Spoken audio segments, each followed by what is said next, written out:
Let's do some practice problems converting numbers in binary, octal, and hex back to decimal using our multiplication method.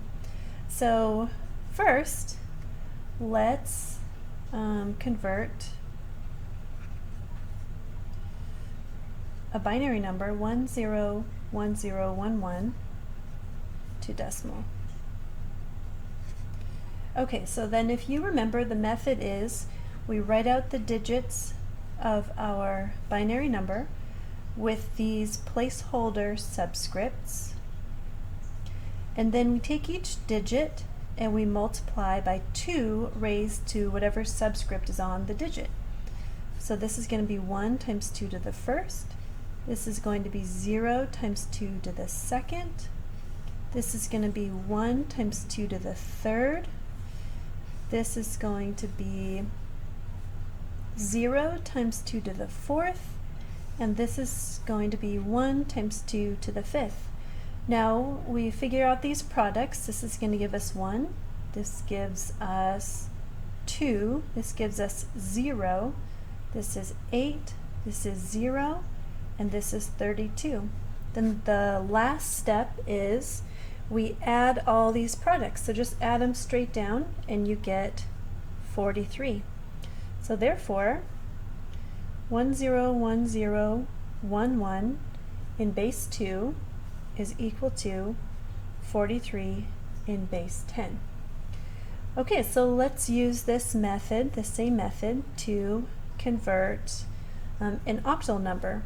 So let's convert octal 7,631 to decimal. Okay, so same process. We're going to write out the numerals of our octal number 7631 with subscripts starting at 0 in the least significant bit and increasing as we move to the left. And then we take this digit, the first one is 1, multiplied by 8 raised to the 0. Now up here we multiply by 2 raised to the subscript because this was a binary number. Here we're going to multiply by 8 raised to the subscript because this is a base 8 number. So let's continue with that. This digit is 3, multiply by 8 to the first. This digit is 6, we multiply it by 8 to the second because 2 is a subscript on the 6. This 7 digit gets multiplied by 8 to the third because 3 is a subscript on the 7. So these products are 1 times 8 to the 0 is 1, 3 times 8 to the first is 24, 6 times 8 squared gives us 384, and 7 times 8 to the third is 3,584. Our last step in this method is just to add up all of these products, and that will give us the result of our conversion. So if I add all these up, I get 3,993. Therefore, 7,631 in octal is equivalent to 3,993 in decimal. Okay, so then the last one to practice is hex. So the third example problem we'll do is let's convert hexadecimal, let's do 42D to decimal. Okay, so the first step in this multiplication method is we write out the numerals of our hex number. For 2D, and if you remember the building blocks of hex, you can write them up here on your paper if you want.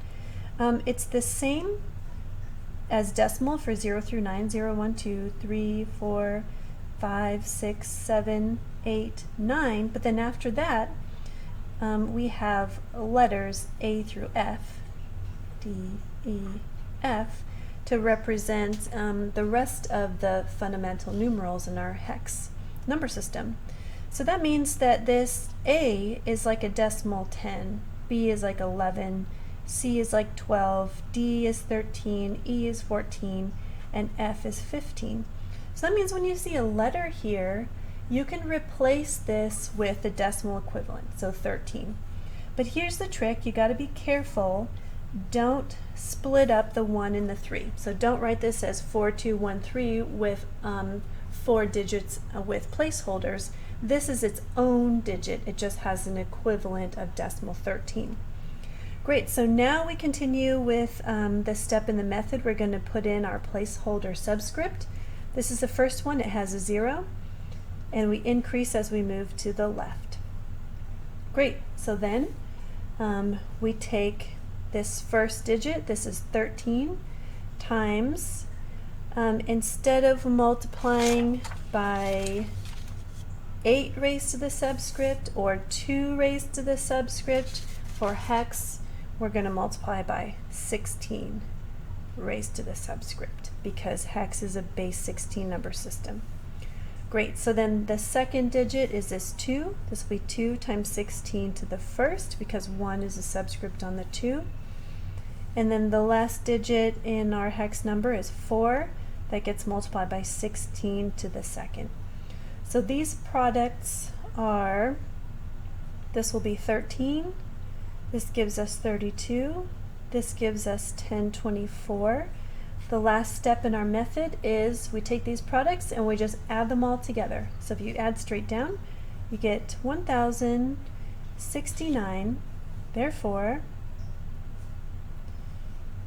42D in hex, base 16, is equivalent to 1069 in base 10.